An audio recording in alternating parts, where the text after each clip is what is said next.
They said the Alpha King never smiled. They said his eyes were the color of iron left too long in the rain, and that his voice could stop a grown wolf mid-stride with a single word. They said he had buried 2 challengers before his 25th year and had not flinched at the blood on his hands. What they did not say, because no one in the kingdom of Sorvain knew, was that the Alpha King had a weakness. She was 5'3". She smelled of crushed lavender and wood smoke, and she was currently hiding behind a flour barrel in the castle kitchens, trying not to laugh as the most powerful wolf in 3 realms crawled on his hands and knees to find her. Oriel. His voice, that infamous weapon that made warriors tremble, was soft as breath.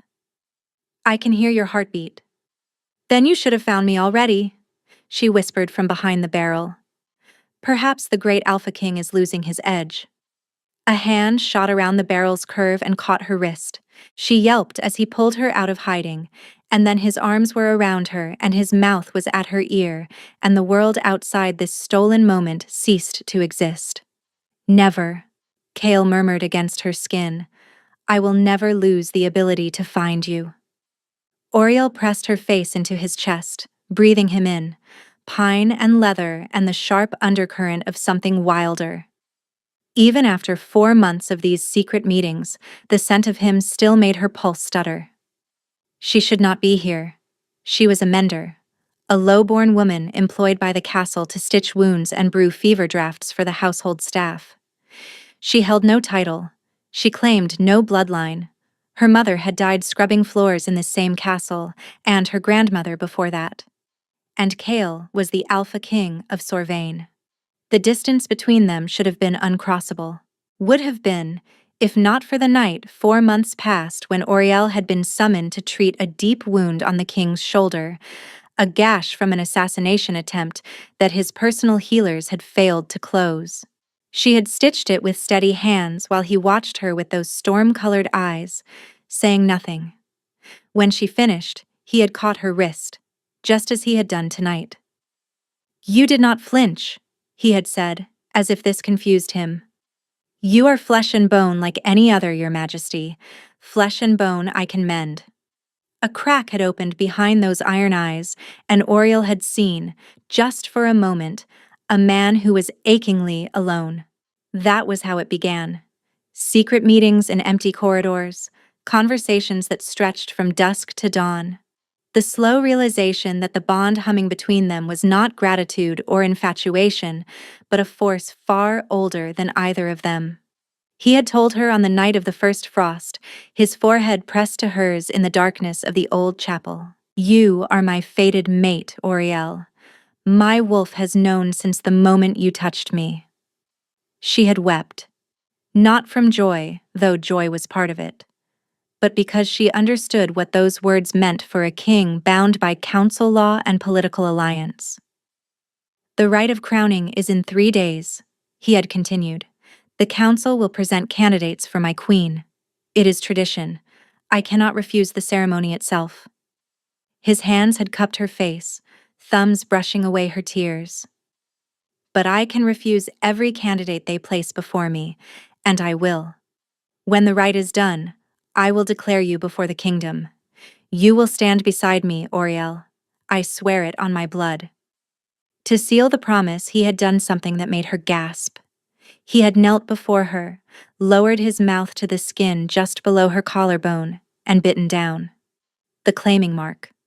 Among wolves, it was a declaration more binding than any vow spoken before witnesses. A mark given in secret meant a promise that could not be undone. His teeth had broken her skin, and warmth had flowed into the wound, settling deep in her chest and pulsing in time with his heartbeat. She had touched the mark every day since, feeling the echo of him beneath her fingertips. Now, standing in the darkened kitchen with his arms wrapped around her, Oriel pressed her hand to the spot beneath her dress. The mark throbbed with familiar heat. 3 days, she said quietly. "The rite is in 3 days." Kale's arms tightened around her. "I know. The council has been parading Lady Vaelith through every corridor. She watches me when I pass, Kale. like she already knows. Valeth knows nothing. His voice hardened. Her family has spent 20 years scheming to put their blood on the throne. She sees a servant and dismisses you. That is her mistake. Oriel pulled back to look at his face. In the dim light of the banked kitchen fires, his features were all sharp angles and shadow. Beautiful and hers. "And if you cannot refuse them?" she asked. "If the council forces your hand?" "The council does not command me. No one commands me. Not in this." He kissed her then, slow and deep, and Oriel let herself believe him. Let herself sink into the taste of him and the fragile hope that Amender's daughter could become a queen. She did not tell him about the other secret, the one she had discovered 2 weeks ago, when persistent nausea and the tenderness in her body had driven her to brew the confirmation draft herself. She had watched the liquid turn gold in the vial, the unmistakable sign, and had sat on the floor of her chamber caught between terror and wonder. She was carrying the Alpha King's child. She had planned to tell him after the rite, after he had refused the candidates and declared their bond before the kingdom. After she was safe, and their child was safe, and the world could not use this miracle as a weapon against them.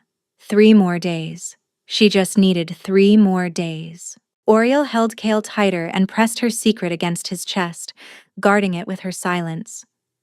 She did not know that silence would cost her everything. The rite of crowning was held in the throne hall of Ashenmere, a chamber carved from the bones of the mountain itself. Oriel had never seen it filled.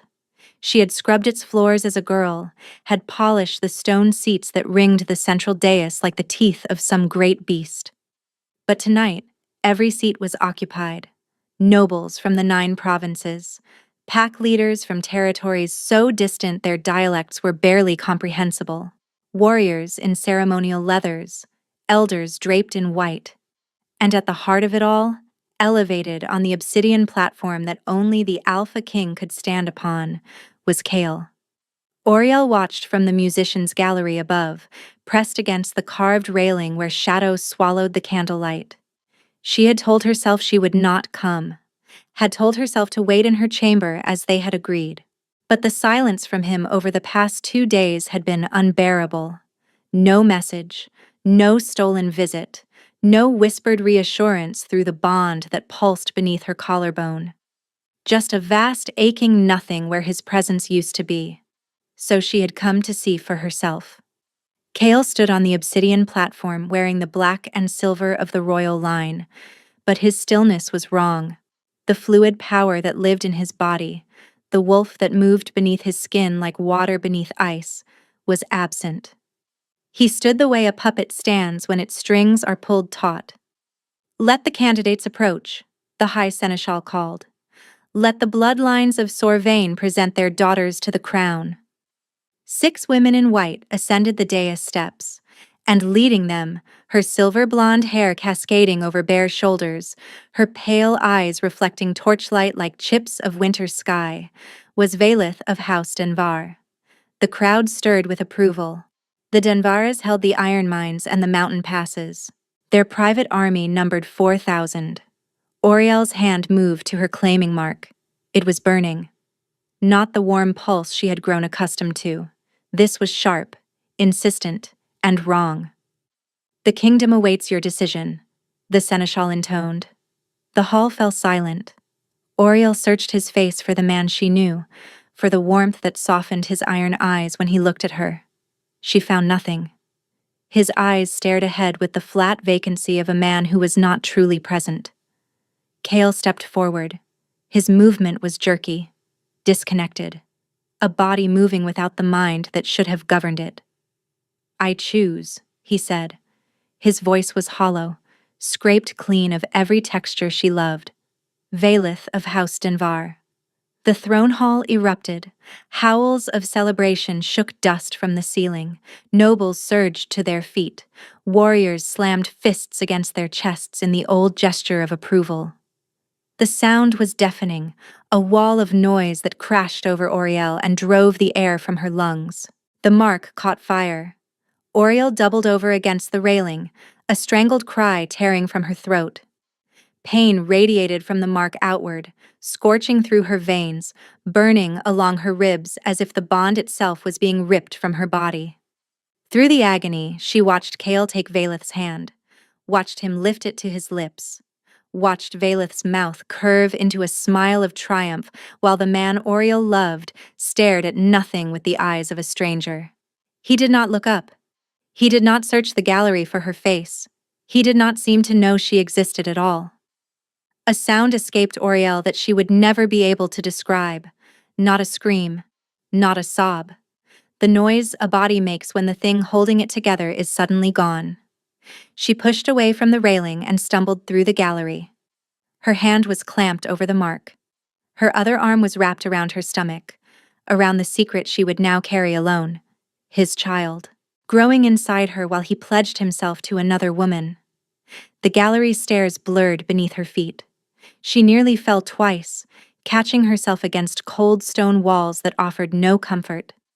The corridors were deserted.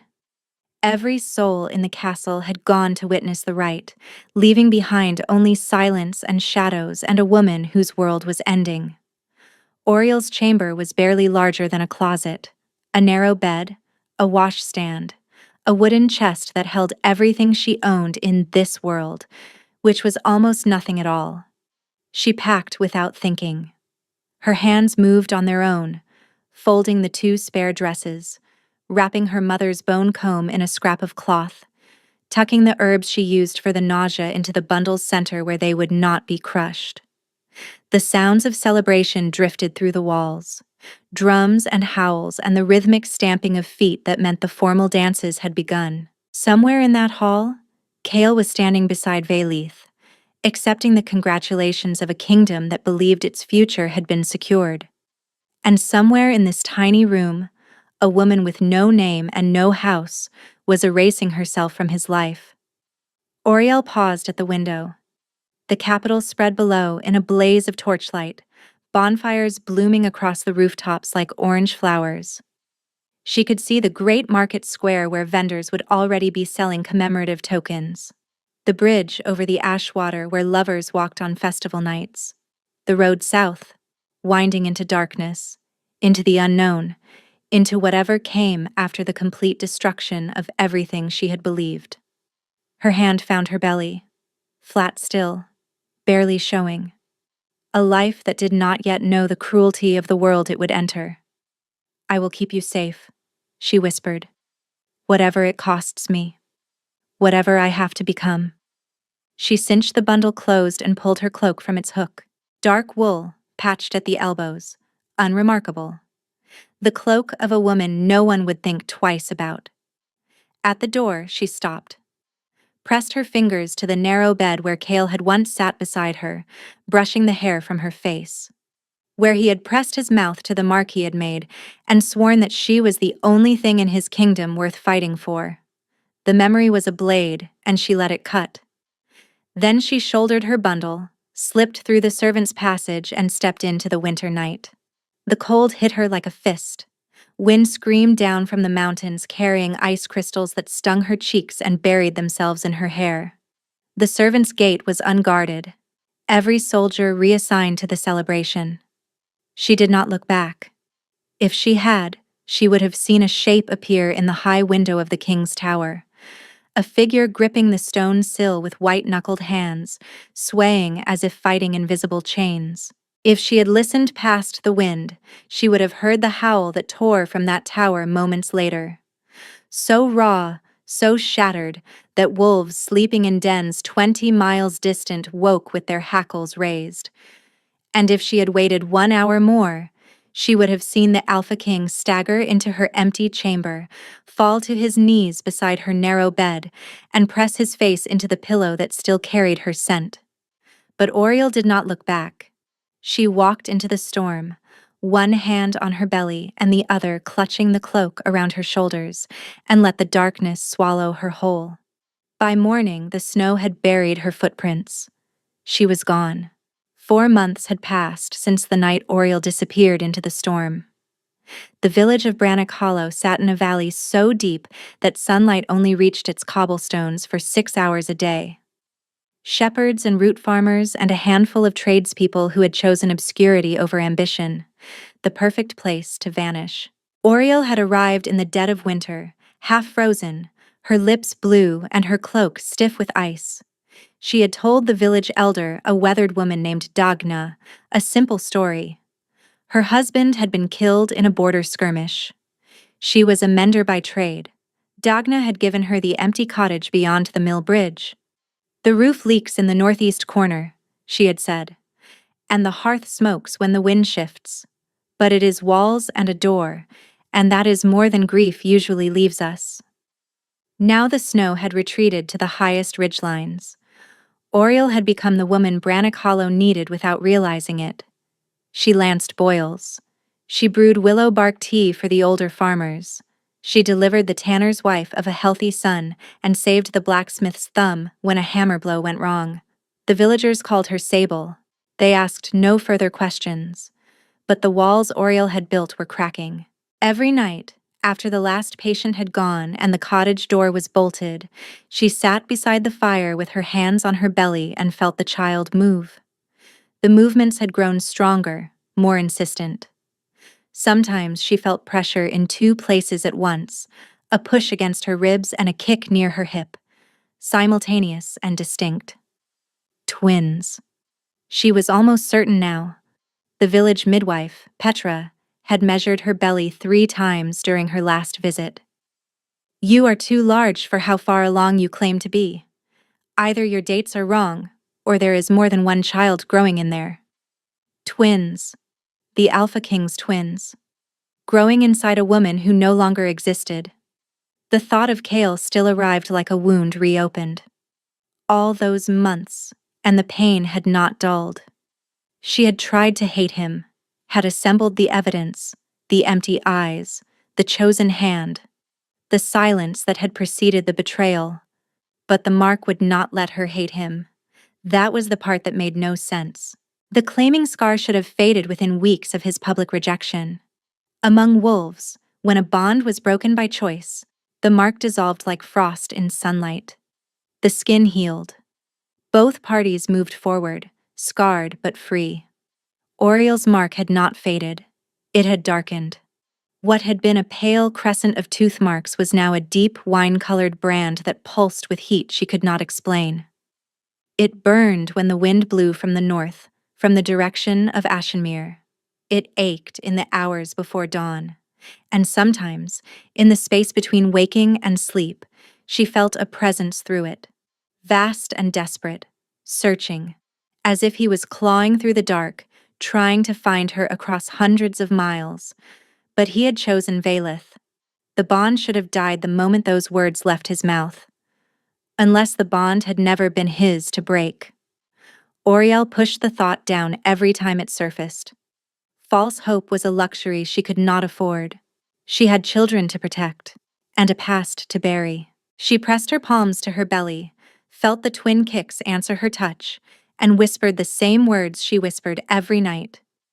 "You will never know his name. You will never know what he did. And you will never, ever need him the way I did." The words felt like a promise. They tasted like a lie. The peddler arrived on a Tuesday, his cart rattling over the mill bridge with a noise that brought half the village to their doors. Oriel kept her distance.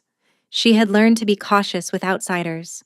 Her dark hair, once long enough to reach her waist, was cropped short and hidden beneath a linen wrap. She wore the rough spun clothes of a village mender and kept her eyes downcast around anyone she did not recognize. It was young Haddon, the miller's boy, who brought the news to her door. 12 years old and incapable of keeping information to himself. "Mistress Sable, the peddler has come from the north, from near the capital. He says the kingdom has gone dark." Oriel's hand stilled on the mortar she had been grinding. "Dark?" "He says the Alpha King has lost his mind, that he has been tearing through every province, burning through gold and soldiers, hunting for a woman no one can name. The peddler says the king's eyes have turned gold and will not shift back.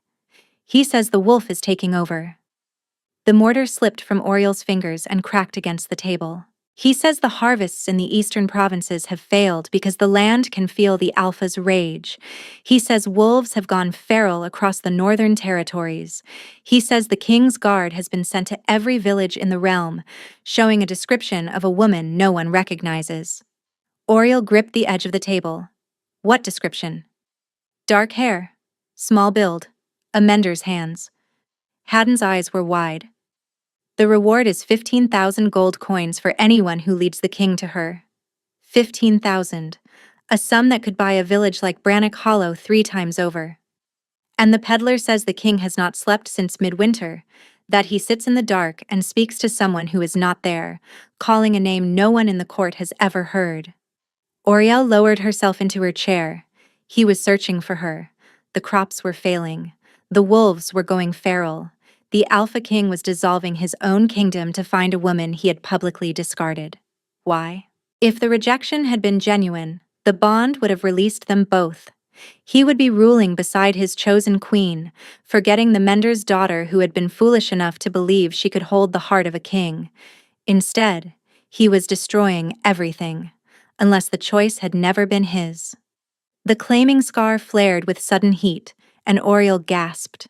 Sharper than usual, more focused, as if the presence she felt through the bond had intensified, as if he was closer. And somewhere in the back of her mind, beneath the fear and the grief, a voice she could not silence whispered a single word. Run. She did not run.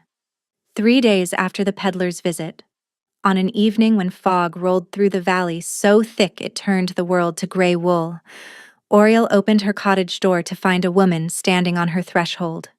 Tall and lean, with a long scar running from her left temple to the corner of her jaw. Her eyes were deep, burnished amber. My name is Seren. I serve as second to the Alpha King, though at this moment, I am not certain how much longer there will be an Alpha King to serve. Seren entered the cottage and delivered her report with the flat precision of a soldier. The night of the rite, someone introduced a compound into the king's food. A derivative of ashwolf root, mixed with agents our physicians cannot identify. It severed the connection between the king and his wolf entirely. He was not making a choice that night. He was a body without a mind, responding to prompts rehearsed and implanted during the 2 days he was kept isolated before the ceremony. The 2 days of silence. The 2 days when no message came. He had not been preparing. He had been imprisoned in his own body. 3 days after the rite, he came out of it violently. The first word he spoke was your name. The first thing he did was run to find you. Your chamber was empty. Seren paused. That was the moment we began to lose him. An Alpha King separated from his true mate undergoes a specific deterioration. The wolf fights for dominance. Over time, the wolf wins. The human is buried. She met Oriel's eyes. He has perhaps 6 weeks before the shift becomes permanent. After that, there is no coming back. Oriel stared at the fog-shrouded valley. Why should I believe any of this? How do I know the Denvaras did not send you? Because the Denvaras are the ones who want you dead. Seren produced a letter bearing the Denvara sigil, the mountain and crossed blades. 3 lines. The mender has been located in the southern valleys. Dispatch riders before the next moon. The king must have nothing to return to. Long live Queen Valeth. I need proof beyond a letter that could have been forged, Oriel said. Beyond a story that conveniently absolves the king. I need something real. Seren regarded her for a long moment. Then she pulled aside her collar. Above her heart was a brand, burned deep, in the shape of a wolf's paw. The king gave this when I swore my oath as his second. It binds my life to his. If he dies, I die. If he goes feral, I follow. I did not travel 400 miles through hostile territory to deliver a trap. I came because if I do not bring you back, I will lose my king, my mind, and my life. In that order. Oriel turned from the window. Her mind was churning, running calculations she did not want to run. If Seren was telling the truth, Then every assumption she had built her exile on was wrong. Every night she had spent hating Kale had been a night spent hating a man who had been violated, not one who had chosen to abandon her. And every day she had spent hiding was a day closer to losing him forever. But if Seren was lying, then walking back to Ashenmere meant walking into the arms of the people who wanted her and her children dead. She looked at the two small garments hanging by the hearth. Tiny shirts stitched by hand for newborns. She had imagined dressing her children in them. Had imagined a quiet life where no one knew their father's name and no one came looking. That life was already over. The Denvars had seen to that. When will their riders reach the valley? We estimate 2 days. Perhaps less. 2 days before professional killers arrive to eliminate the Alpha King's true mate and unborn heirs.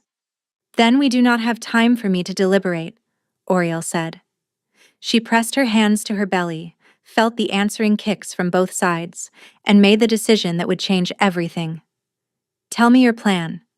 Before Seren could answer, her head snapped toward the window. The amber in her eyes blazed bright. Too late, she breathed. They are already here. The first arrow came through the window before Oriel could draw her next breath. It buried itself in the wall behind her head. Seren seized Oriel and threw her sideways as a second arrow punched through the shutters, leaving a dark, wet trail on the stone. Poison. Oriel could smell it, a bitter chemical reek. 6 in the tree line, 2 circling the back, a handler staying behind the pack. 8 attackers. 1 pregnant woman. 1 warrior. Seren pressed a silver-laced blade into Oriel's hand. If anything gets past me, cut first and ask questions after.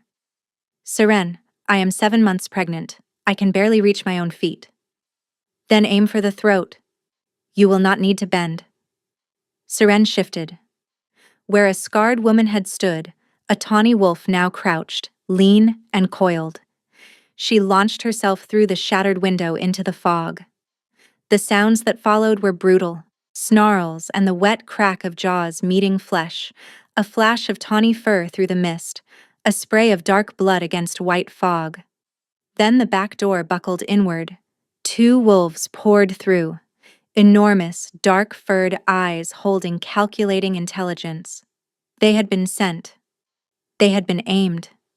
Aimed at her. Oriel raised the silver blade. The babies kicked frantically inside her. The first wolf lunged. She slashed, catching it across the muzzle. Silver bit into flesh. The animal screamed, a horribly human sound, and crashed into the table. The second wolf was already in the air. A force erupted from inside Oriel's chest. Not the mark. Deeper.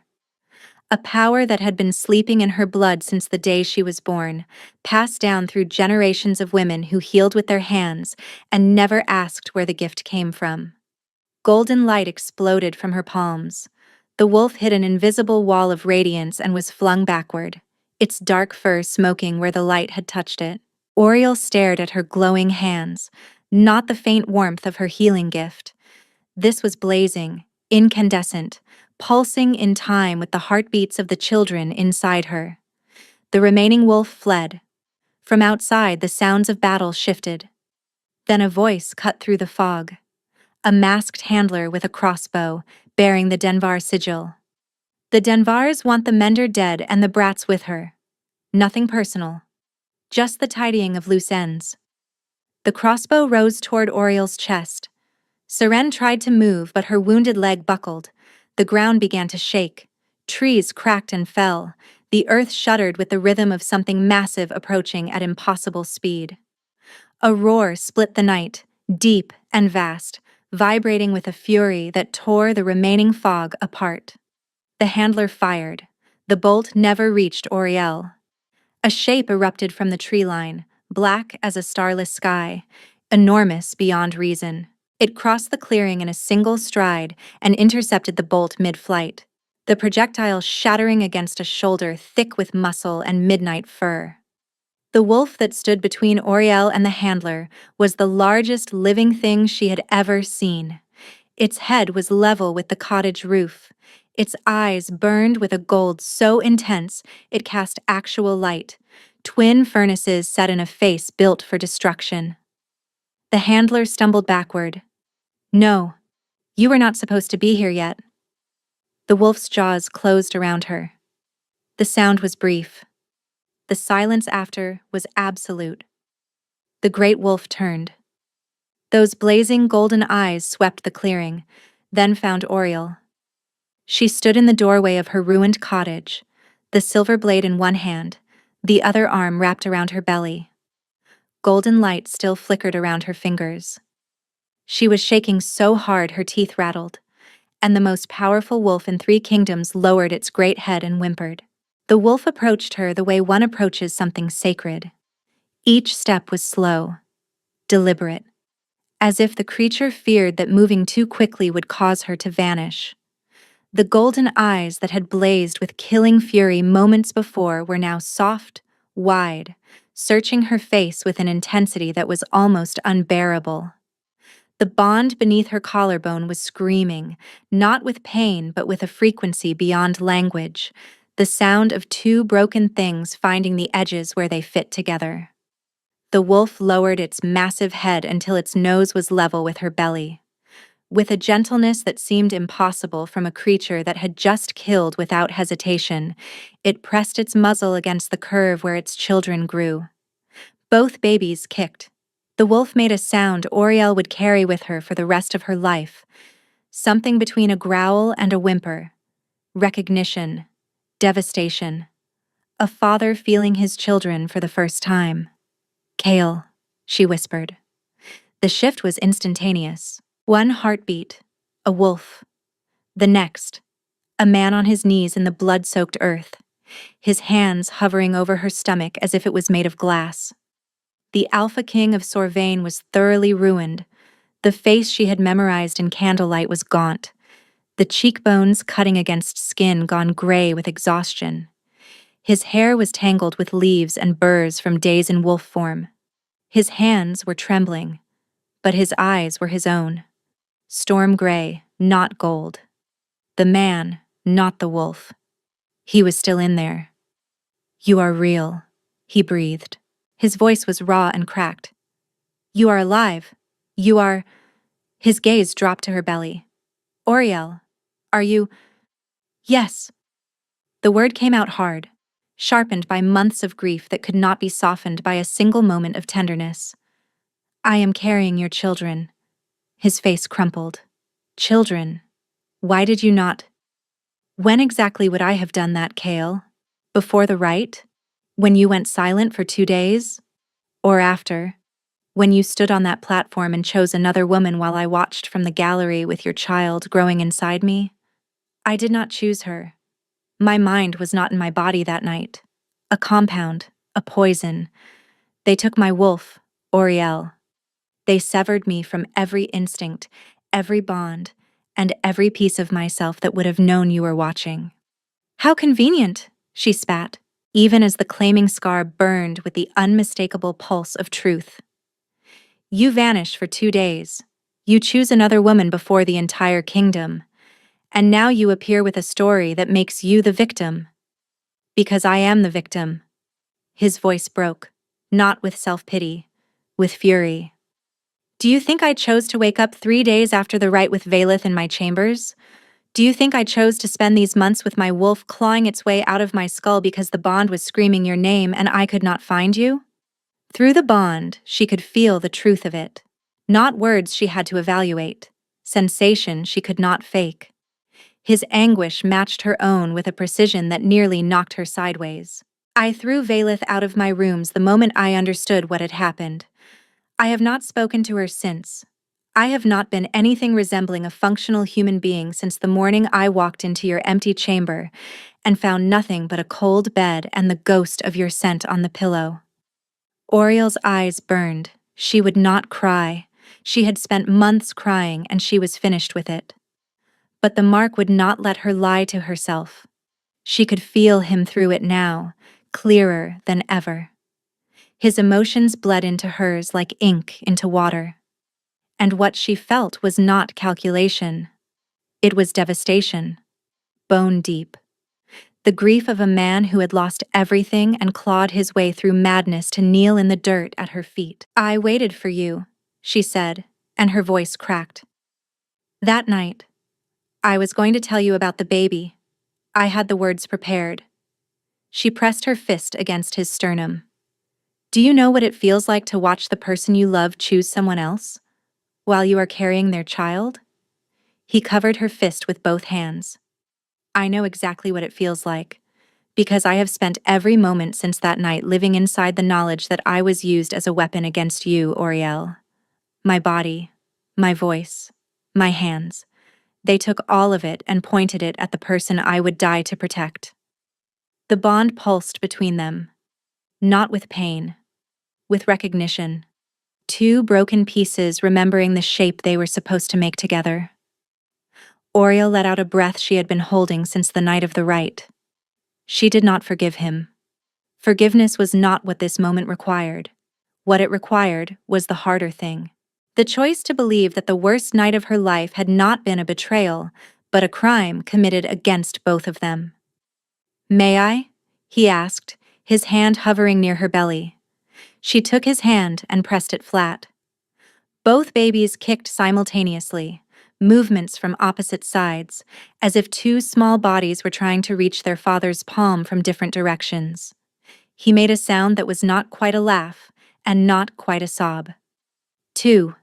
There are two of them. They are strong. They are strong because they had to be. Like their mother." "Like their mother," he agreed. "The bravest person I have ever known." From the edge of the clearing, Seren watched in silence. Her hand pressed the brand above her heart, and for the first time in months, the burning had eased. The king had found his mate. There was still time. They rode north through the night. Kale had brought horses and a small guard, 12 warriors who had followed him through the wilderness when the kingdom's military structure had fractured. They formed a protective ring around Oriel the moment their king placed her on his saddle and mounted behind her. His wolf was not going to allow separation. She could feel the animal beneath his skin, pressing outward, a constant low vibration that hummed through his body into hers. The wolf had spent months clawing at the walls of his mind, howling into the void where the bond should have been. Now that the void was filled, it would not relinquish contact. In the darkness, Kale told her everything, the 2 days before the rite. The private dinner with the council elders. Food that tasted slightly bitter. The sensation of his wolf being pulled away, like a hand pried from a ledge, finger by finger. "I tried to hold on," he said, his voice low against her hair. "I could feel it happening. And then, there was nothing. Just silence where my wolf had always been." Waking 3 days later, the confusion, the slow, horrifying realization that his body had done things his mind had no record of. Vailith in his chambers in a ceremonial nightgown, smiling. "I put her through the door," Kale said flatly. "The actual door. The wood splintered. My guards thought I had gone feral. Perhaps I had. The search. The systematic dismantling of his own kingdom. Logic giving way to instinct. Following the bond in the dark like a compass needle he could never quite calibrate. Some nights I could almost hear you," he murmured. "Not words. Just presence. A warmth at the edge of my mind. My wolf would howl and I would feel a faint answer, like an echo from the bottom of a well." Oriel's throat tightened. She knew exactly what he was describing. The dreams. The sense of being reached for in the dark. "I felt it too," she admitted. "I told myself it was my mind playing tricks. That I was imagining things because I was alone and afraid, and I wanted so badly for you to still be looking for me. I never stopped looking. Not for a single breath." They rode in silence for a while. The forest thinned as they climbed toward the northern pass. Stars appeared through breaks in the canopy, cold and indifferent to the dramas unfolding beneath them. "The babies," Kale said eventually, his hand spreading across her belly where the children had settled into sleep. "When did you know?" 2 weeks before the rite, I brewed the confirmation draft myself, watched it turn gold, and sat on the floor of my chamber and could not decide whether to laugh or scream. You should have told me. I was going to. That night. After the rite. I had the words ready. She closed her eyes. The memory was still vivid. She had stood before the spotted glass in her tiny room, one hand on her flat belly, practicing the smile that was supposed to accompany it. I was going to say, "My king has given his kingdom an heir, and his mender has given him a family." The sound Kale made was barely human. His face pressed into the curve of her neck, and she felt the wetness of tears against her skin. The Alpha King of Sorvain was crying into her hair while his horse carried them through the dark. She reached back and placed her hand against his cheek, held him there.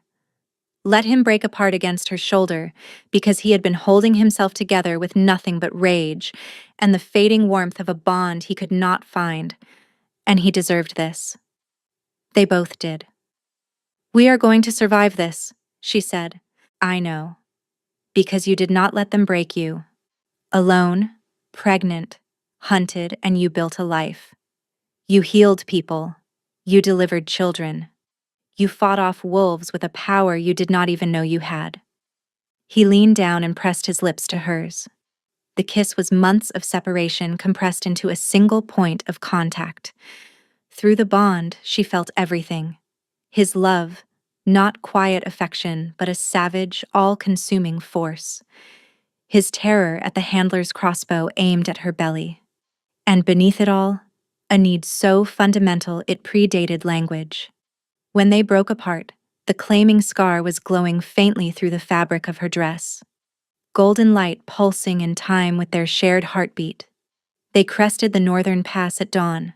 Below them, the kingdom of Sorvain spread like a map brought to life. And at the center, rising from the banks of the Ashwater, the fortress of Ashenmere. But the fortress was wrong. The great banner bearing the royal sigil, the silver wolf on black, had been replaced. In its place flew the mountain and crossed blades of House Denvar. "They have taken Ashenmere," Kale said. His voice was very calm, the kind of calm that comes before devastation. "While I was searching for my mate, the Denvars stole my throne."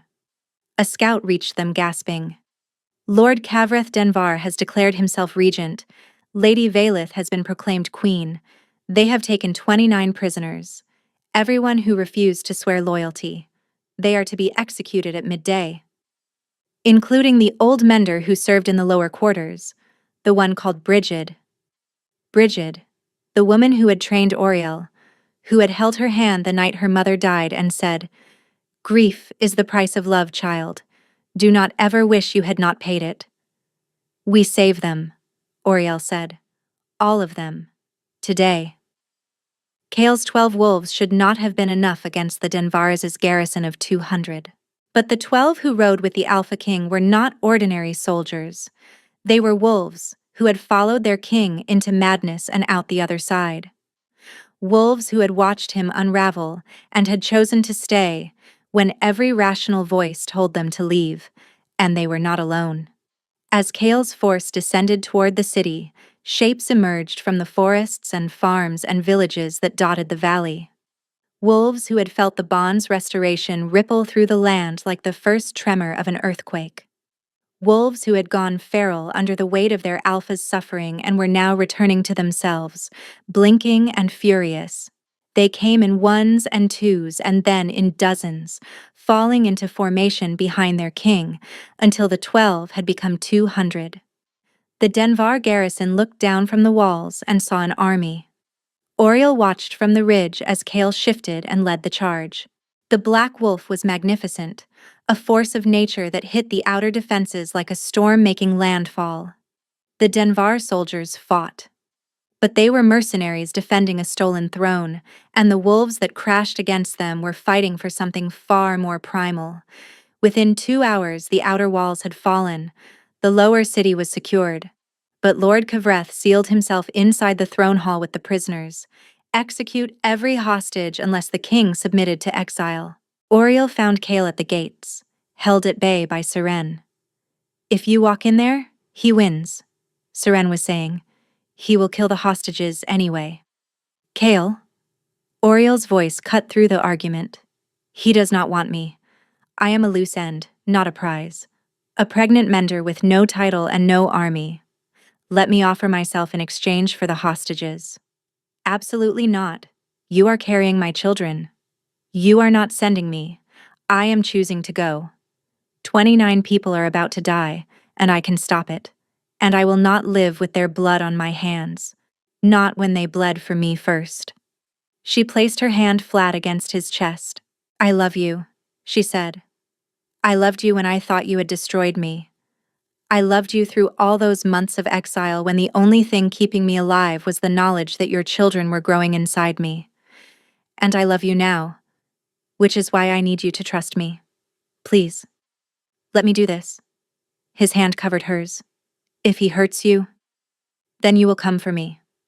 The way you always do. He kissed her forehead. Go, and come back to me. Lord Cavreth, she called across the courtyard. My name is Oriel. I am the woman your family has been trying to kill. I am coming in alone. Inside, 29 people knelt on the obsidian platform, hands bound. Bridget at the front, chin lifted in defiance. Cavreth sat on the stolen throne, Valeth beside him. The kitchen girl has returned, Valeth said, and she has brought the king a belly full of complications. Oriel ignored her. Take me as your hostage. Release the prisoners. The king's mate carrying his heirs is worth more than 29 pawns you will have to kill. The girl makes a compelling point, Cavreth said. Release the prisoners. Secure the mender. As Bridget was pushed toward the exit, she called, Run, girl. Whatever you are planning, it is not worth your life. Oriel met her eyes and smiled. Everything is worth the right life, Bridget. You taught me that. The doors closed. Oriel was alone with the Denvares. Valeth circled her. All these months we have been trying to erase you, and here you are, walking through our front door. Here I am, Oriel agreed. Her voice was steady. Her heart was a war drum, and deep in her chest, deeper than the bond, deeper than fear, the babies moved inside her.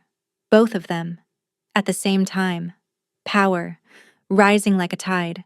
Lord Cavreth drew his sword. Silver-treated steel, designed to kill a wolf in any form. This was never personal. An obstacle to a plan 20 years in the making. My daughter was meant to sit on that throne. You, a mender's daughter with dirt under her fingernails, were never part of the design. And yet here I am, carrying the heirs you tried to replace. He raised the blade, and the babies moved. Not kicked, moved. Both of them, with a force that radiated outward from her womb like a flame running along a fuse. Golden light erupted from Oriel's skin. This was not her healing power amplified by desperation. This was the power of a true mate bond, the living proof of a connection so rare it had not occurred in the royal line for 7 generations. And those children had their own opinions about being murdered. The shockwave slammed Cavreth backward. The light poured into Oriel's bones, found the claiming mark, and ignited it. The mark blazed white gold, and with it came a pain so absolute she dropped to her knees. Not the pain of injury, the pain of becoming. Her bones began to break. She screamed as her skeleton restructured, spine curving, fingers shortening into claws. Her skin rippled as the wolf fought to emerge.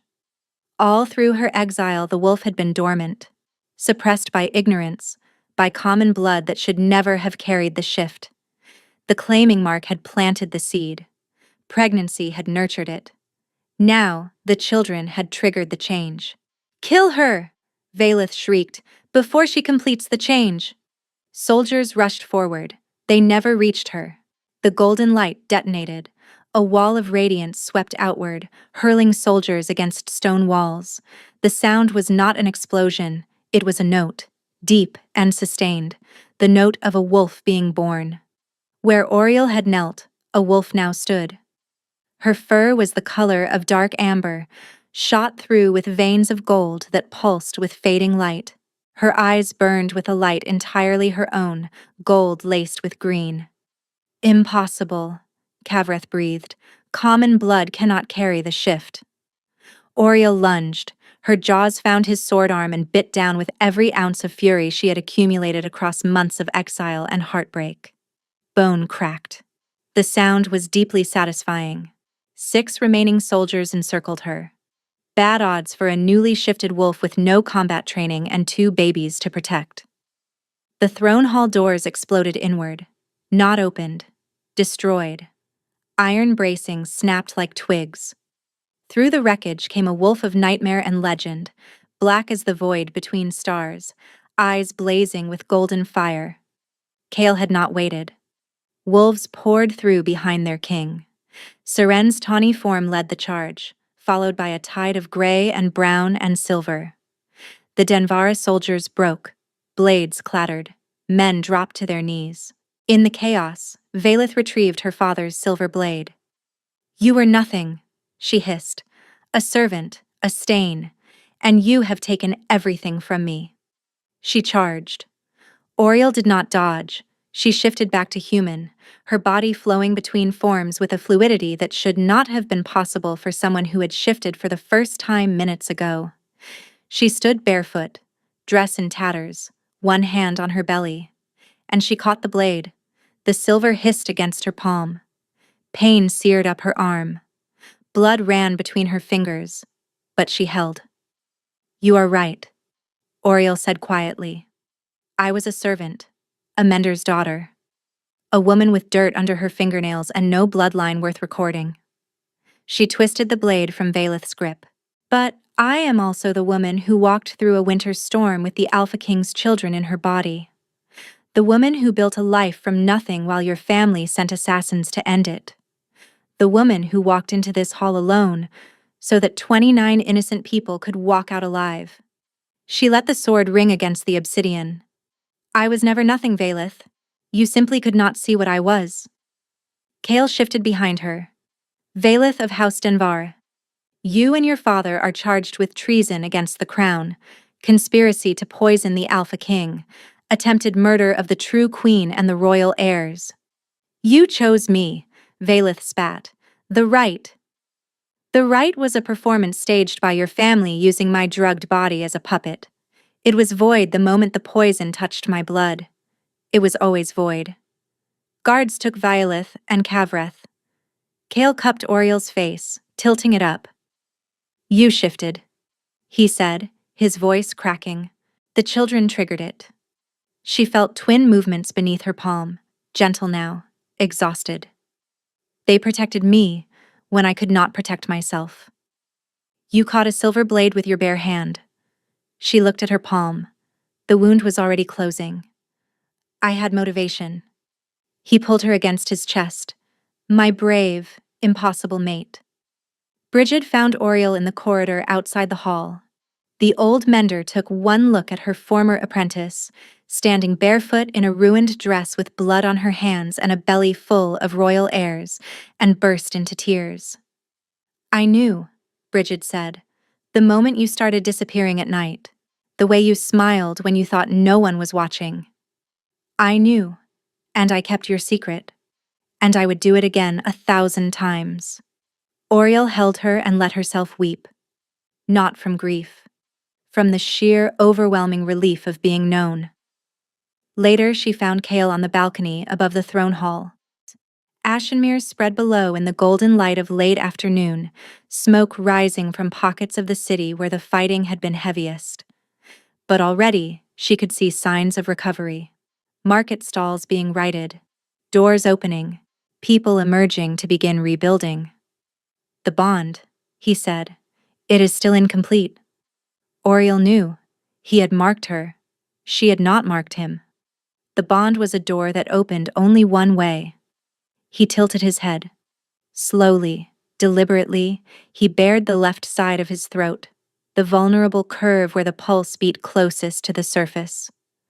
Among wolves, an alpha offering his throat was offering his life, his trust, his unconditional submission to the mate who would hold his most vital point between her teeth. "Claim me," he said. "If I do this, I will see everything. and you will see everything. No walls, no secrets, no distance. I want all of it. I want to know exactly what they cost us so that I never forget and never allow it to happen again. Oriel rose on her toes. Her lips found the spot where his pulse hammered. She could feel his wolf pressing forward, trembling, an animal about to be made whole. She bit down. The bond completed. Oriel felt herself pour into Kale and felt him pour into her. Not thoughts, not memories, the emotional architecture of everything they had lived through apart. She saw the right through his experience, his wolf being dragged under, clawing at the surface, screaming her name into a void. The cold emptiness of a body moving without a mind, the horror of waking 3 days later in a world rearranged without his consent. She felt him run to her chamber, felt the ground drop when he found it empty, felt the howl his body made when the thing holding it together was suddenly absent.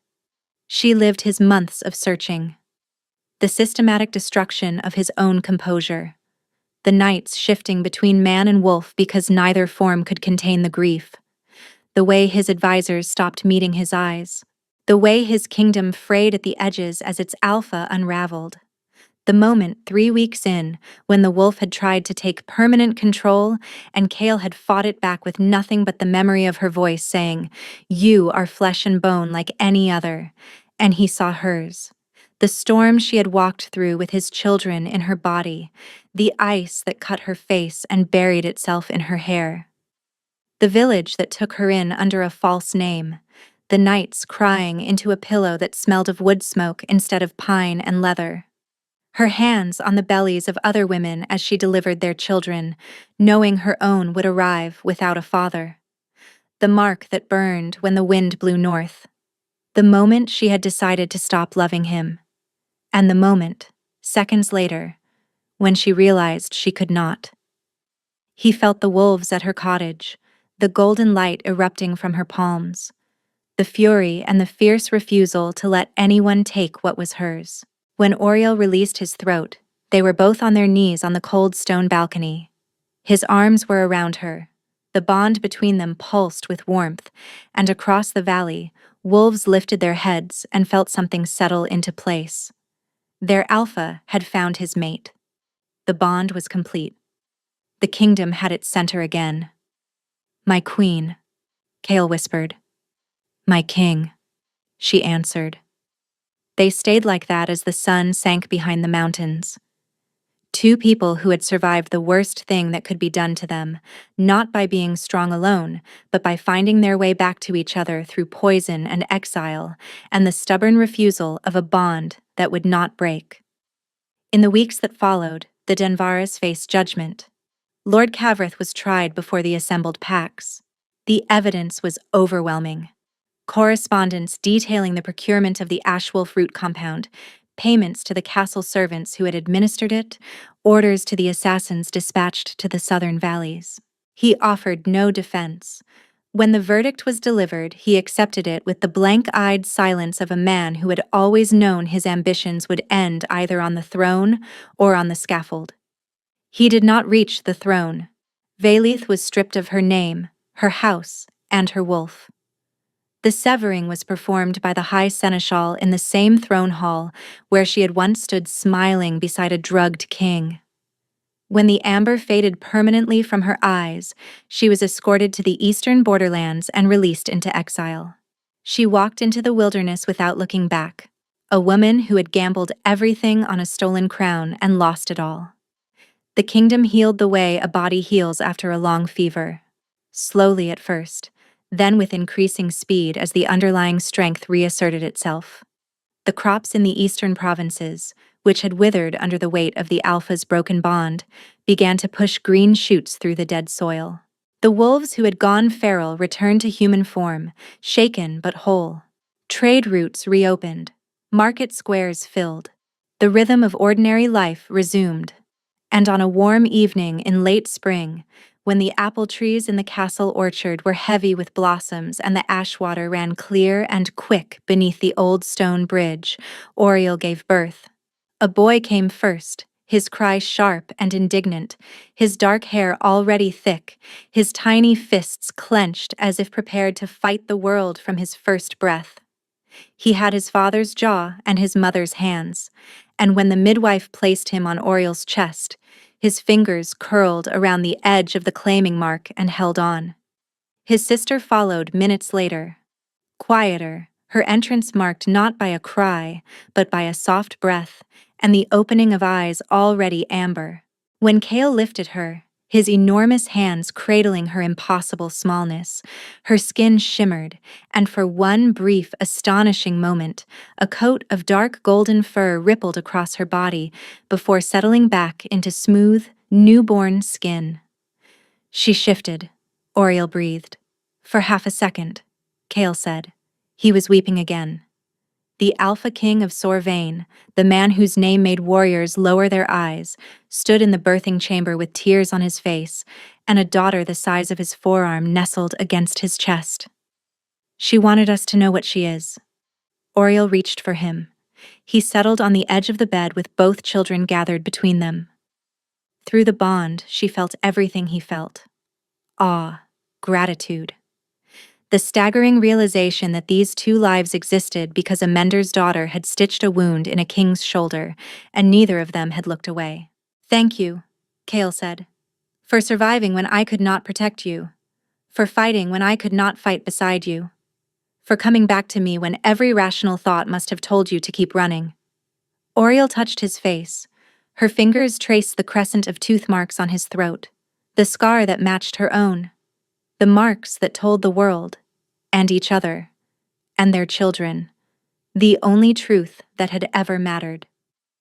"I never stopped coming back to you," she said. "Even when I did not know I was doing it, even when I was running in the other direction, the bond always knew the way home." Cale leaned down and pressed his forehead to hers. Their children lay between them, warm and breathing and perfect. "Home," he repeated, as if learning the word for the first time. Outside the window, the wolves of Sorvain began to howl. The sound rose from every corner of the valley, from the fortress walls and the forest edges, and the distant villages where wolves felt the birth pulse through the bond like a second heartbeat joining the first. Not war or grief or warning, celebration, completion. A story that had begun in darkness and ended in the sound of two small hearts beating for the first time. In the great chronicle of Sorvain's kings, a new page was being written, not with the dry precision of political record, but with the messy, tear-stained hand of a story that had earned every word. The story of a mender who became a queen, of a king who tore apart his own kingdom to find the woman the world told him he could not have, of a bond that could not be broken by poison or politics or the cruelest distances that grief could build between two people who were never meant to be apart. And outside the castle walls, in the villages and farms that dotted the kingdom, mothers would tell their daughters a new kind of bedtime story. Not about princes who chose wisely or princesses who waited patiently, but about a woman with dirt under her fingernails who caught a silver blade with her bare hand, and a king who loved her enough to let the world burn until he could bring her home. "Hide the pretty girls," the villagers had whispered when the Alpha King rode south. They did not know that the pretty girl was the one who would save them all. Thank you so much for listening. I hope you enjoyed this story.